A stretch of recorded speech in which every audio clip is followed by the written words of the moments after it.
alaikum Faiza. Alaykoum salam. Merci de te présenter rapidement et de présenter l'association. Alors, Faiza Ben Mohamed, je suis donc présidente de l'association Droit de Cité. Alors, Droit de Cité, c'est une association toute jeune qui vient d'être créée sur Nice et qui vise à créer un fonds de dotation pour la création d'entreprises dans les quartiers populaires. D'accord. Donc en fait, tu facilites la création par le biais de tout un réseau. En fait, on essaye de faire en sorte que les jeunes qui sont issus des quartiers qui ont les plus grandes difficultés pour accéder au marché de l'emploi ou au marché de l'entrepreneuriat puissent devenir autonomes. D'accord. Tu leur donnes les armes pour ça. Voilà. Okay. Tu as été aujourd'hui présentatrice du programme, donc tu as eu un rôle un peu spécifique. C'est la première édition du Forum des musulmans de France. Qu'est-ce que tu en penses aujourd'hui ? Moi, je suis très contente déjà d'avoir été invitée à participer à cette initiative parce que c'est quelque chose qu'on n'a pas dans le sud de la France. Moi, je suis à Nice, on n'a pas ce type de rassemblement, en tout cas pour la communauté musulmane, et qui permet de faire avancer des réflexions. Et surtout, le thème de la table à laquelle j'ai participé, essentiellement axé sur le thème de l'islamophobie et sur la laïcité. Je crois que c'est des thèmes qui sont cruciaux aujourd'hui pour les musulmans de France.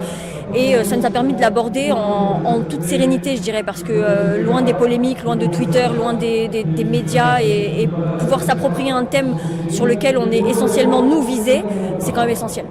Alors, ce qui est intéressant aussi, c'est que Droit de Cité s'occupe de l'entrepreneuriat, ou en tout cas de faciliter l'accession à l'emploi, et tu parlais d'islamophobie et de laïcité. Alors, comment tu vas lier ces deux ?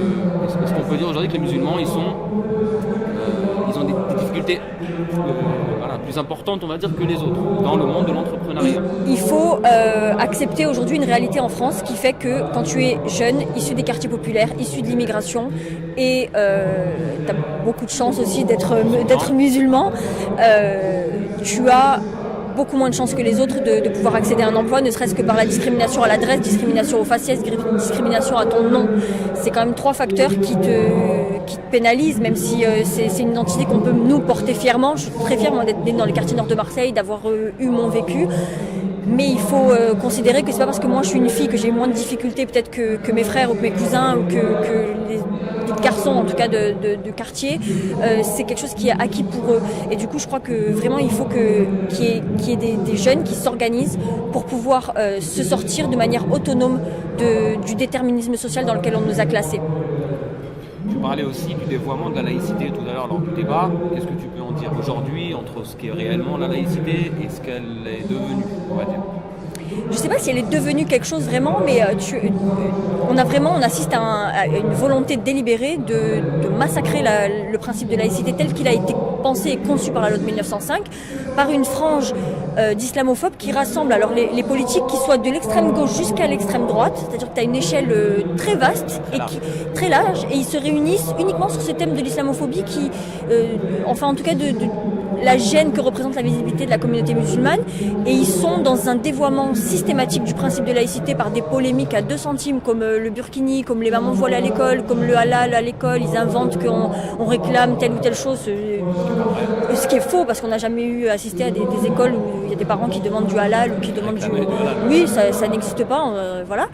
Et ils créent des polémiques pour tenter d'invisibiliser les communautés musulmanes.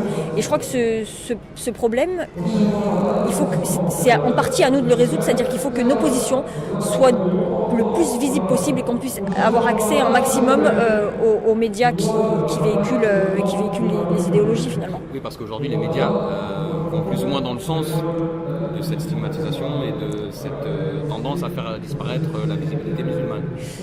Oui, carrément, je crois que depuis... à peu près les attentats de 2012 de Mohamed Merah et encore plus après les attentats de Charlie, c'est quand même un sujet qui fait consensus auprès de la classe politique, mais aussi auprès de l'opinion publique. Il faut dire que notre perception de la laïcité, qui est une perception de liberté, et de vivre ensemble et de partage commun, elle est quand même minoritaire. Et les gens, ils sont vraiment pour changer la loi, ils en ont marre. Et pour eux, quand ils voient un hijab dans la rue, ils ont l'impression de voir quelqu'un qui cautionne le terrorisme.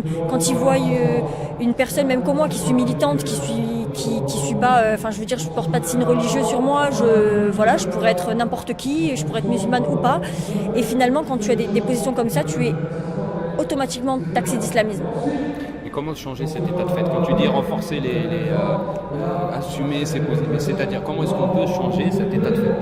à nous de nous mobiliser, de créer des forces mobilisatrices par des associations, par des partis politiques, par des groupes de parole.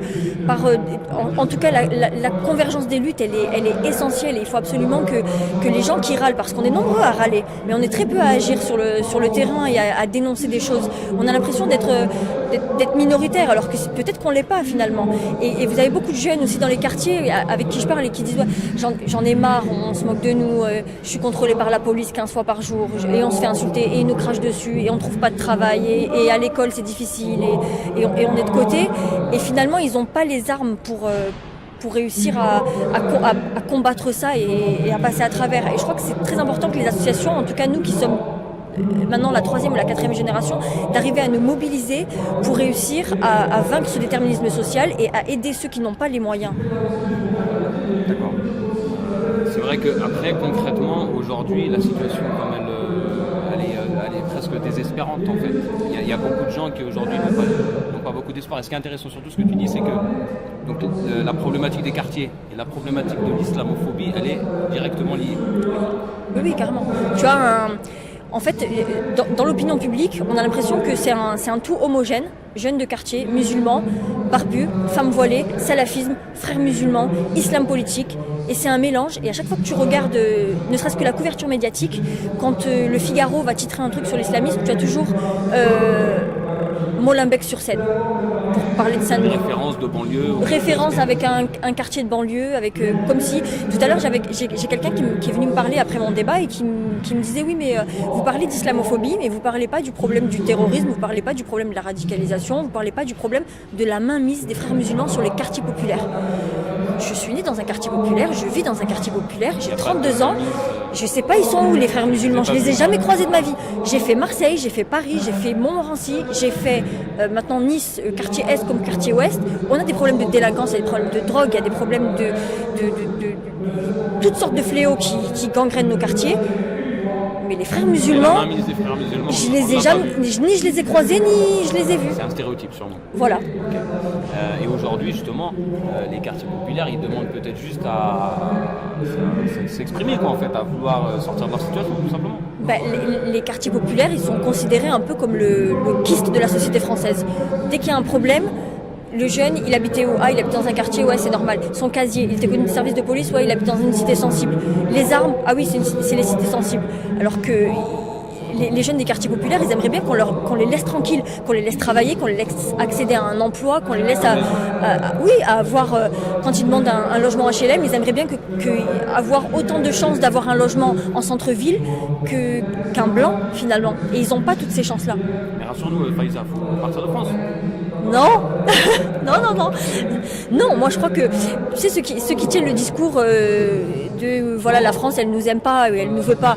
Moi je crois pas qu'il faut quitter le navire, parce que quitter le navire ça voudrait dire qu'on n'appartient pas à ce navire.